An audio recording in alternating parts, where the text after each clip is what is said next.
So this is from just a couple days ago. It is an Inside Star Citizen on basically Phase 3. So that is, the whole save Stanton, fight for Pyro, etc.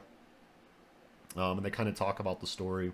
So I just kind of want to give my thoughts on it, some reactions to it. I've had a little bit of some time to play so far with Phase 3 of Fight or Die.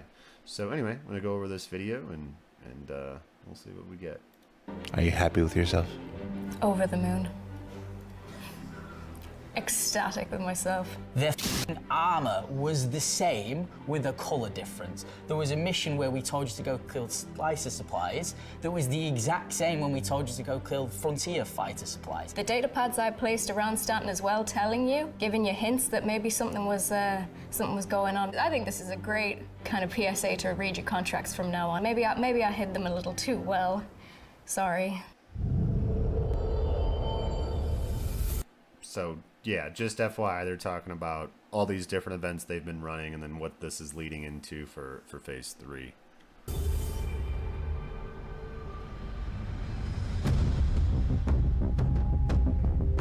By now, you will have realized that the Frontier Fighters weren't exactly who they said they were. Or, in other cases, they were exactly who they said they were. Frontier fighters were specifically designed to show players that we can mess with their morals via this narrative storytelling. Frontier Fighters were the ones who staged the attack on Stanton, posing as slicers to cause an uproar about Pyro, to stage a war on Pyro, to get rid of the criminal gangs that are there. It was a band of mercenaries led by a woman called Amelia who wanted to start an attack in Stanton to drum up hate for Pyro so that she could get the backing of regular people to go and attack Pyro. But that also included civilians, and that also included gangs who had no interest in threatening Stanton at all. So this was a false flag operation? Yes, this was a false flag operation. And you fell for it. You fell for it. They fell for it. They fell. So my thought here is, if you've been playing all these events so far, you finally start to see, okay, this is what's going on. I think these videos do a really good job at kind of bringing it all together. But from a storytelling perspective, if you're watching a movie and, you're supposed to make some assumptions about the main character, and then you find out actually they're a different kind of person, and you find out through dialogue or certain events or whatever, and then you learn more about them and you go, oh, they're actually the villain, right? As a director, as a story writer, that needs to kind of naturally show itself through the different scenes, the dialogue, etc. I can't just say, like it's a magic spell that you should understand this, that you should just get it, right? I have to show you. I can't tell you, no, trust me, it's actually a villain. I have to show you what makes this person that went from seeming like the good guy to being the bad guy, right? So when they describe the story they're trying to tell, as a Star Citizen player, you have these contracts that, the descriptions are great and all, but, you mostly just want to figure out, like, okay, I got to deliver, X amount of whatever to this location. I've got to go to this location and, blow up a ship, whatever.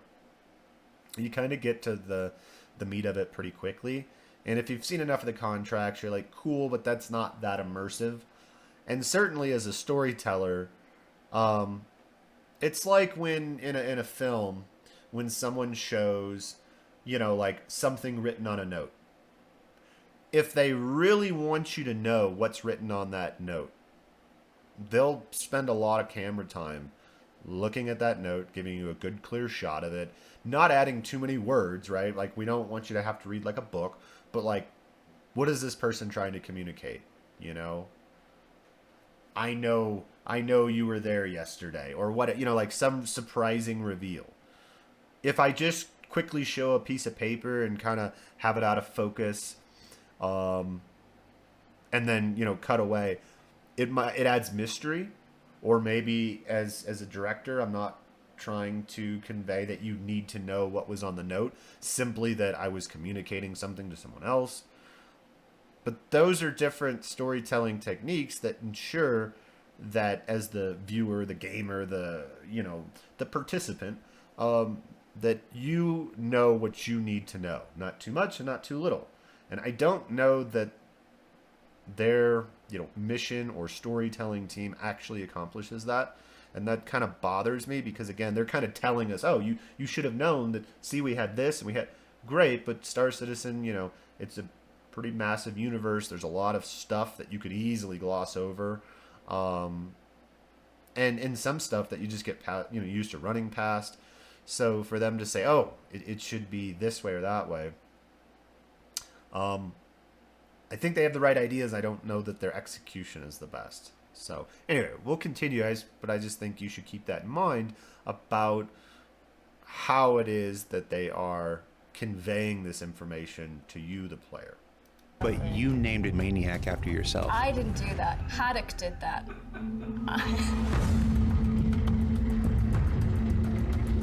So our next chapter in March is called Supply or Die. This is split into 3 parts of the event. This is where the CFP and the Headhunters are coming off half the heels of the invasion of the Frontier Fighters, and they're trying to resupply and rebuild to continue the efforts of attacking the Frontier Fighters. This event is essentially a one-shot. You have to play it in March, and when the next patch drops after that, you won't be able to play it again or earn rewards.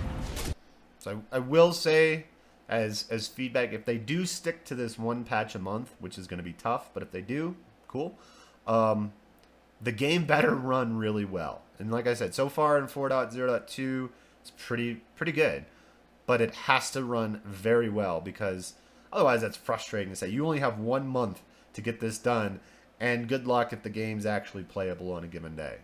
So I know they fixed well over 100 bugs since the start of 4.0. So, like, awesome job for SIG. That's a lot of bugs to fix, and not all bugs are you know, quick one-liners. So it's really, really impressive. But if it doesn't run well and you only give people so much time in that hourglass, that could rub people the wrong way. So anyway. With this narrative arc that we're doing for the rest of this year, we're really trying to build these moments in our history where you as the player will come in and experience it, and then if you was here for it, great. But if you wasn't, you've missed out.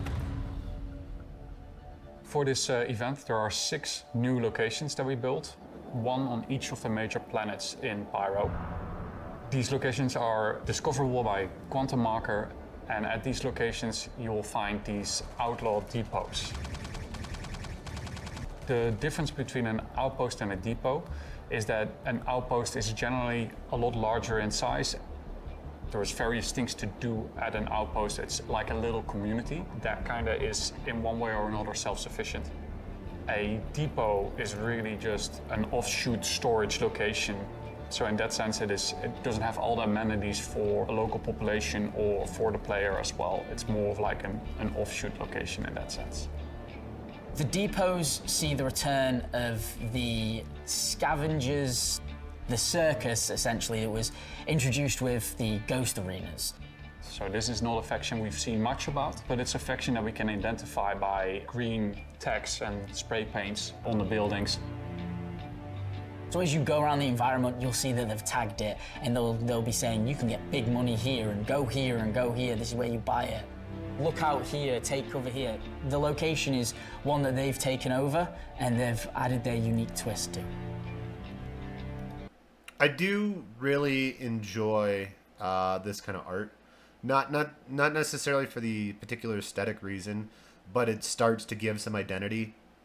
Because after a while, when you see like outpost after outpost, or depot, or whatever they want to call them, they become bland and generic. And so just adding some of that unique flavor, that identification of certain groups or certain people or whatever, that's good. So this is a nice improvement on artistic direction. The outlaw depots I think are really cool from a player perspective through the way that it's a location that is really built for the interaction. It provides a lot of cover. It's located in a more convenient, accessible way. It has very clear, distinct sections, so that helps hopefully as well for the players to kind of call out where the different people are coming from or where they are located. So it's a high-risk, high-reward location that is really built for PvP.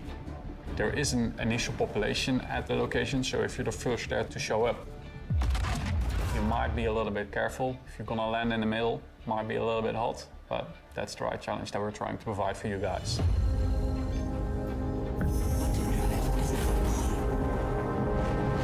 One of the first missions. Actually, I want to go back to that. So this is kind of, I guess, the gripe earlier about having to like read the contracts as a form of storytelling. Nobody necessarily has to read the details. You really just have to read the right side, generally. And so, you know, if they really want to convey information, maybe put it in the primary objectives or something, or change this layout. But I'm mostly looking at it as, okay, I need this amount of detatrine, I don't know how to pronounce that one, to ruin the station. And that's it. I don't care about the rest. And, you know, if you read it, great, but that's just not a way to ensure the viewer or gamer or whatever actually has that information. So Requires you to get a commodity called Detatrine, and there's a mission for CFP and headhunters. This commodity requires you to go to these depots where you have to invest your own money to get this Detatrine and return it to either faction that you decided to go with. Detatrine is a rare plant that they can refine, so the CFP can use it for medical purposes, and the headhunters can use it for more fun purposes. headhunters all the way. Elliot came over to the economy area and said, hey, I've got some new missions we're building, and they're a little bit different from some we've done before. So we worked together to come up with a fairly new reward structure specifically for these new missions. The idea as well is that if you've completed this mission series and you've got your reward, you can just keep going. You can sell these commodities in the sandbox world and get quite a big profit margin. But again, your risk is you have to put up your own money, put in your own time, and risk your own life.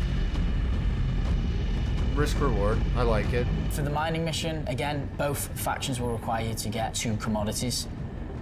So they require you to get ice, which can be found on the extremities of the Pyro solar system, so as far out from the sun as you can where it gets colder. Or tin, which is found closer to the sun, that can be stolen, bought, or mined and refined yourself. However you wish to get these, they don't care, they just want the commodity. And then you'll have a destination where you're asked to drop them off. And last is the salvage mission. The salvage mission is asking for RMC, so that's hull scraping, or construction materials, so that's the actual structural salvage part where you have to fracture the ship. And again, both factions are asking for it and they both have their own drop-off points. How you get the salvage is, again, up to you. You can kill ships and harvest their corpse. You could accept the salvage missions and use those ships, or you could just fly about and attempt to find the salvage panels. I will say I definitely like, maybe not everything's super creative on these missions or events or whatever, but I do like that they're exercising everything from FPS gameplay to ship gameplay to salvage, mining, cargo. So at least they're putting everything to the test, and it's like no matter kind of what your flavor is, it seems like everything's included at this point, so definitely dig that.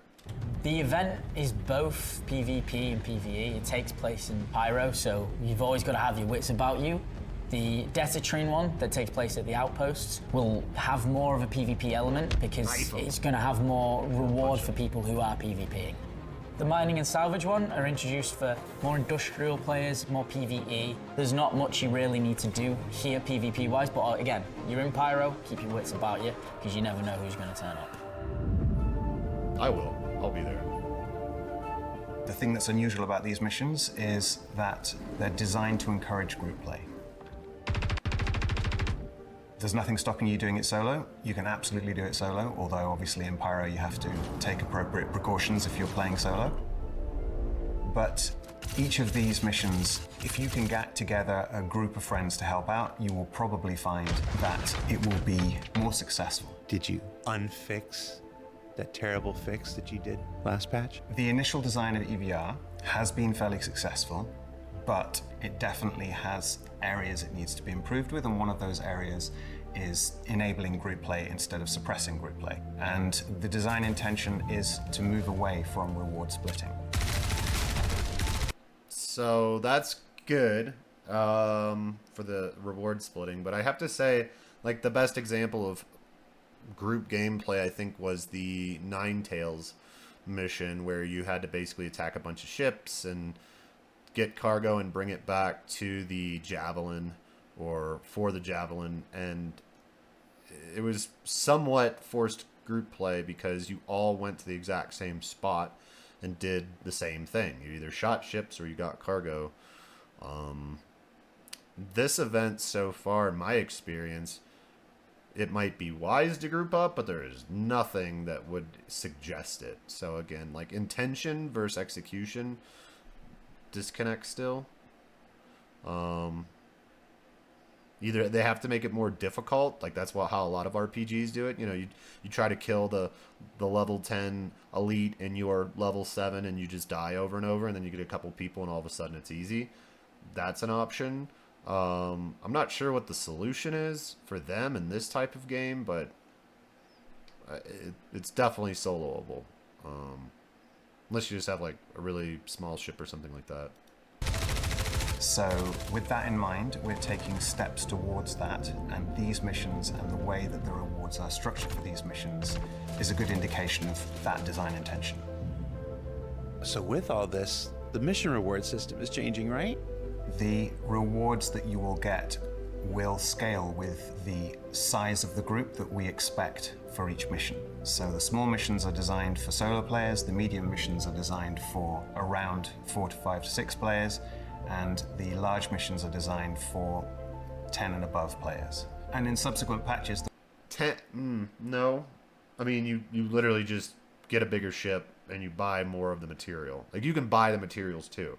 I think one of them I had, I mean, you just buy a bunch of copper. With a big enough ship, problem solved. So, I don't know if this guy plays the game or not. I know he's an economy designer, but just a little bit of feedback. You don't need 10 people to move a few hundred SKU worth of some material type. The rewards will scale dynamically to the group that you have. And depending on the mission type that you're doing, whether it's the salvage or the mining or the datatrine, your rewards will scale accordingly. Bear in mind that for the datatrine missions, you have to put up the money to buy the commodity, and you will be rewarded enough to compensate you for what you've bought and a little bit extra.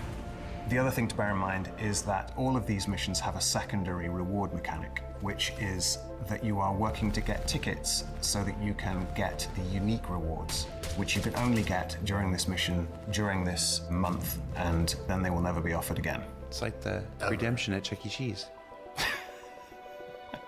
A lot of fond I don't memories of understand the that. reference, but okay. Never had enough tickets.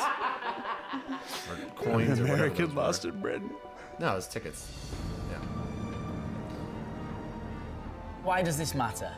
With our plans for this whole year of more of a content-driven releases and more of a narrative storyline, as Dave previously talked about with the A and B stories, the idea is that these missions will tie into that. The side that you choose to work with will have a lasting impact. The choices you make will define the universe that you live in. And the really cool thing about Supply or Die is because of the 3 different mission types we offer you, you can get all of the pretty cool. rewards without ever firing a shot. And that's really exciting. I don't know if it's that exciting. It's good for Care Bears, but And as one it's an chapter option. of the It's good to continuing have fight for options. Pyro closes, another begins with Alpha 402 Supply or Die. But if you didn't get a chance to finish the February missions, we've extended them through to the end of March. So there's still time to choose your allegiances and secure the future that Pyro deserves. For Inside Star Citizen, I'm Jared Huckabee. Thanks for letting us share the people and process of game development with you, and we'll see you all here next week on Star Citizen Live. That's another thing I'll say is that when people are able to see what the rewards will be, they tend to focus on that instead of any sort of storytelling. It's more just, hey, if you help out headhunters, you get this set of ship skins, like in Phase 2, or Systems for Prosperity. So, I mean, the rewards are pretty cool. I mean, I don't have any complaints there. I just think that, you know, they need to get feedback from how people actually play the game and ignore maybe things that SIG is attempting to highlight. But yeah, overall, pretty cool. You know, I like it. I like where they're going. Just a little bit of disconnect, as I mentioned, on some of the stuff. And yeah, I mean, you get a bigger ship, things get a lot easier in the game. I like how open-ended the game is because you don't have to mine the stuff. You don't have to salvage the stuff. You can buy those materials. So if they want to force a player to mine it, then they need to put, you know, conditions within the contract so that it enforces it. Otherwise, it's really hard to say this is designed for X number of players. Especially anything mining related, because there's no large mining ships yet. So anyway, cool stuff.